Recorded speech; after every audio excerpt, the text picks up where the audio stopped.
Welcome to The Explainer. Today we're taking an epic, chronological journey through one of the absolute most transformative chapters in European history. We're going to explore the massive socio-economic and political changes that completely reshaped Western Europe between the 9th and 16th centuries. We'll uncover how society rose from the ashes of the Roman Empire, built a rigid system of survival, watched that very system completely crumble under unimaginable crises, and then ultimately birthed the foundations of the modern states we know today. To really wrap our heads around this medieval chapter, we have to grasp their incredibly rigid worldview. Look at this quote from a French bishop. "Here below, some pray, others fight, still others work." That right there perfectly captures how medieval people understood their reality. They didn't see society as this fluid thing where you could just work your way up the ladder. No way. They believed human beings were divinely divided into three distinct groups, or orders, based strictly on their work. You were born to pray, born to fight, or born to work the land. It was a completely unyielding social system. And to understand how it was built, we actually have to look at the chaos that came before it. Here's our roadmap for The Explainer. We'll be covering the birth of feudal society, the three rigid orders, climate, growth in towns, the 14th century crisis, rebellions and social change, and finally, the rise of modern states. Let's untangle this history step by step. All right, kicking things off with Chapter 1, the birth of feudal society. So picture the landscape right after the massive Roman Empire finally collapsed. Many groups of Germanic peoples started occupying regions of Italy, Spain, and France, places like Gaul and Normandy. Suddenly, there was just this massive absence of any unifying political force. Without the mighty Roman army there to keep the peace, military conflict became incredibly frequent and brutal. If you lived in this landscape, your primary concern wasn't getting rich or getting an education. It was basic everyday survival. The need to gather resources just to protect your land became the single most important driving force in society. And out of that sheer desperation for protection comes what we call feudalism. Historians use this catch-all term to describe the whole network of economic, legal, political, and social relationships of the era. Because the world outside was so dangerous, social organizations centered entirely around the control of land. Lords controlled vast territories and offered military protection, and in exchange, others worked the land for them. In this chaotic era, land literally equaled survival. It equaled supreme power. Which brings us nicely to Chapter 2, the three rigid orders. So, how did this actually look on the ground? Well, medieval society was legally and spiritually divided into three strict camps. The first order was the clergy, bishops, and priests. They controlled massive estates and collected a heavy tax called a tithe, which was basically a tenth of whatever the peasants managed to produce. The second order was the nobility, the landowning lords who controlled the military and lived in grand palaces. Then, at the very bottom, doing literally all the heavy lifting, was the third order, the peasantry. Many of these folks were serfs, meaning they were physically bound to the land. They produced all the food, all the resources, and bore the absolute brunt of the taxation. The first two orders obviously enjoyed immense privileges, and they viewed the system as perfectly stable and unchanging. And sitting right near the top of that hierarchy, you had the second order, the nobility, and the knights. They dominated this entire social structure through sheer military might. Their whole status rested on their ability to wage war, defend their massive estates, and maintain absolute control over the peasants working beneath them.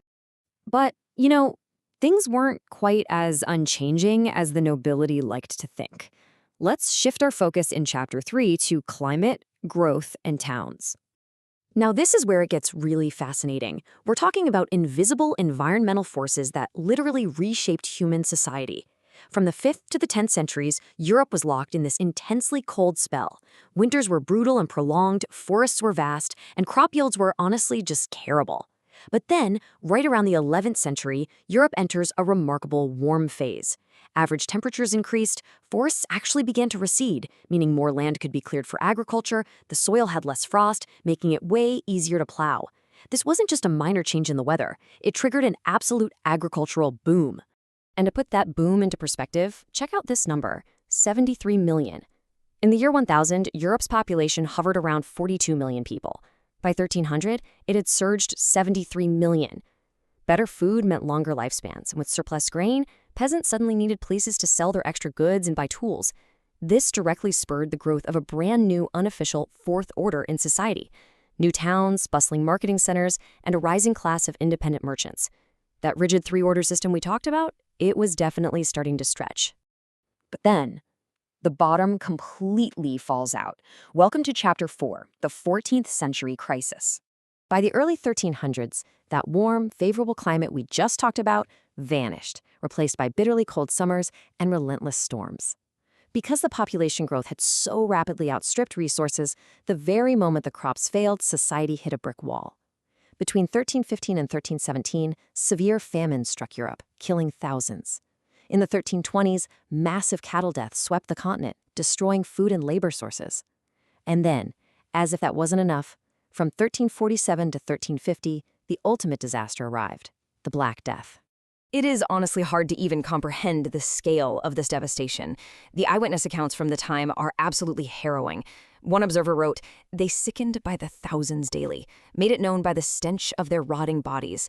Consecrated churchyards did not suffice for the burial of the vast multitude of bodies, which were heaped by the hundreds in vast trenches." The demographic collapse was almost total. A massive, unimaginable percentage of the European population was wiped out in just a few short years. So what happens next? Chapter 5, Rebellions and Social Change.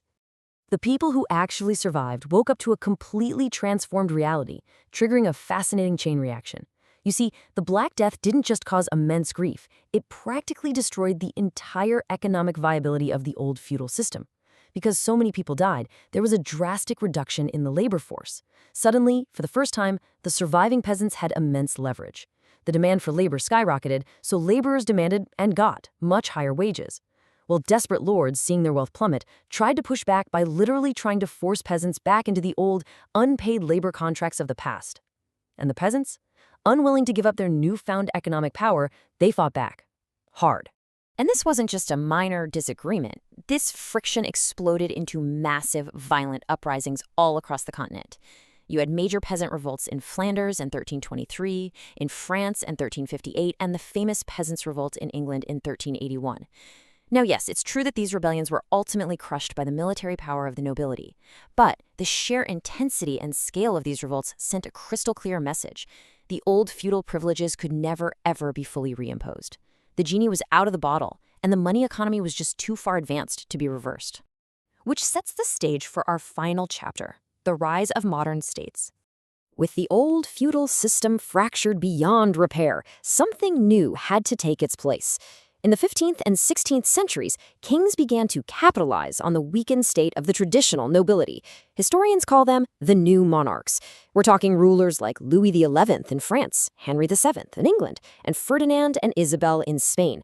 They started rapidly centralizing power, creating the very foundations of the nation-states we recognize today.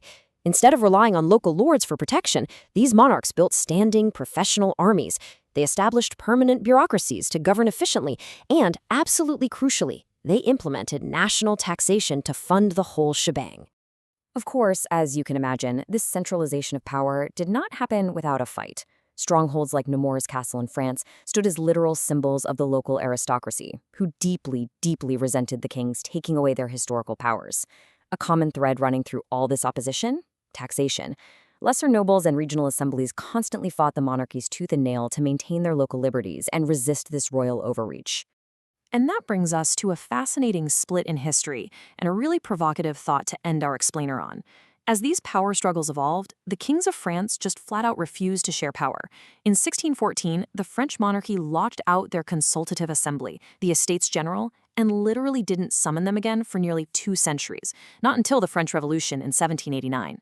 England, on the other hand, took a very different path, eventually balancing power with its parliament. So consider this. How did that single decision to lock out the 3 orders in 1614 ultimately pave the way for France to violently become a republic, while England's different balancing act allowed it to remain a monarchy to this very day? It's wild to think about, right? The medieval choices we just explored literally laid the ground beneath our modern political world. Thanks for joining me on this explainer, and keep questioning the history around you.